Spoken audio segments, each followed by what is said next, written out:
When asked recently about forging a military alliance with China, Russian President Vladimir Putin said that it was, quote, possible to imagine it, and pointed to the fact that the two countries, China and Russia, have already participated in exercises and already are sharing sensitive military technologies. They are two countries that have a long-standing history of being united in diplomacy. China and Russia have always been firmly opposed to the so-called long-arm jurisdiction of a small number of countries, especially for the United States to impose unilateral illegal sanctions on other countries. Recently, China and Russia have also reiterated their military support for one another. This month, in a State of the Union address, Russian President Vladimir Putin, following years of steady provocation from the U.S. and its allies, warned the West not to cross the red line. We really want to have good relationships with all members of the international community, even those with whom relationships have been strained lately, to say the least. We really don't want to burn the bridges, but if some mistake our good intentions for indifference or weakness and intend to burn or even blow up those bridges themselves, Russia's response will be asymmetrical, quick, and tough. Putin also did not fail to mention Russia's friendship with China, calling the two nations comprehensive strategic partners of coordination in the new era. China was quick to reply in kind. China's Foreign Ministry spokesperson, Wang Wenbin, said that the two countries will continue to understand and support each other in safeguarding our respective sovereignty, security, and development interests. In January, Wang said that he sees no limit for how far this cooperation can go. Short of being a military alliance, China and Russia have participated in military drills together and have shared sensitive technology. Notably, the navies of the two nations have conducted numerous exercises with one another, and united, are a force to be reckoned with. According to the Pentagon, the PRC has the largest navy in the world, with an overall battle force of approximately 350 ships and submarines, including over 130 major surface combatants. Today, the Russian Navy operates about 360 vessels of all types. In comparison, as of early 2020, the U.S. Navy's battle fleet is approximately 293 ships. However, on average, they are bigger than Russia's. America's close ally, the UK, has a navy which is a shadow of its former self. The once powerful navy boasts roughly 89 ships today. That said, the US and UK have continued to flex their muscles on the water. The UK is testing Russia by sending ships into the Black Sea, and both the US and UK navies are making their presence known in the South China Sea. With the US and its allies bringing their military technology to China and Russia's doorsteps, this has made the two nations grow even closer. While both have shown their willingness to work with the U.S., they are now also displaying their might to deter America from pushing things too far.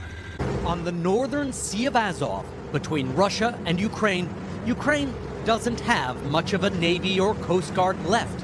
Russia seized most of its floating force 7 years ago when Vladimir Putin annexed Crimea from Ukraine and took the naval bases that were there. The ships Ukraine has left are now looking out for Russian forces approaching again. On land, high alert too. We joined the Ukrainian army to see its defenses. So this is the front line up here? As we got closer, Lieutenant Rostislav showed us the trenches. They run for miles, like a World War I battlefield. At the end is a lookout post.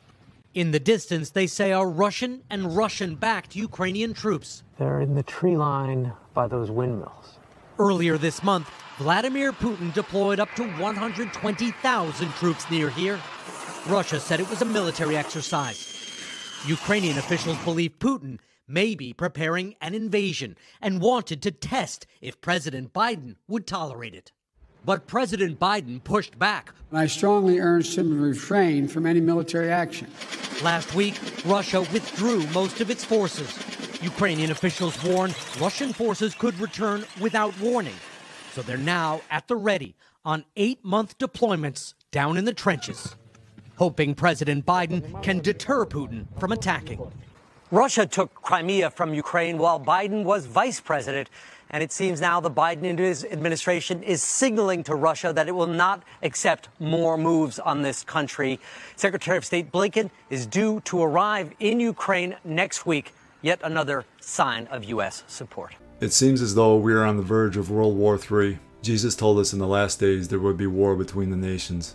Are we seeing the stage setting taking place to fulfill this prophecy? If so, then we're close to the time Jesus refers to as the worst time in the history of the world, as we read in Matthew 24:21. For then there will be great tribulation, such as has not been since the beginning of the world until this time, no, nor ever shall be. If we are that close to the tribulation, then the world is about to see war the likes of this planet has never seen before. The book of Revelation tells us when Jesus breaks the first seal, the Antichrist will be unleashed. When Jesus breaks the second seal, war will be unleashed.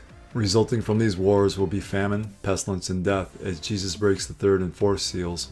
The Bible tells us 25% of the population of the earth will be killed at this time, as we read in Revelation 6:8.